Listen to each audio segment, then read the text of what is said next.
Hey friends, if you wish to network two computers running together, then please watch this video. I will guide you through the process.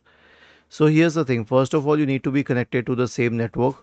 Whether Wi-Fi or Ethernet is a different thing. So right click on the start button and select settings.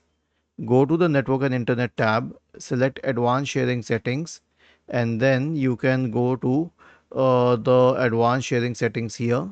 You can expand private networks. Network discovery will always be on that, or you can turn on network discovery for public networks. And once you do that, I mean, you can prefer it. I usually try to set it up at private networks and then change my own network to a private network, and then you can connect to the other system through the private network or public network if the network discovery is on. See, if you want to send something, just right click on the file and then select this option here to share with, and then you can share it with other networks on your system, or click on show more options and you can click send to, and then you can send it to other systems which are connected. Was this helpful? If yes, then please subscribe to the channel. If not, then let us know in the comment section of the video on how we could help you further. Thank you for watching this video and have a nice day.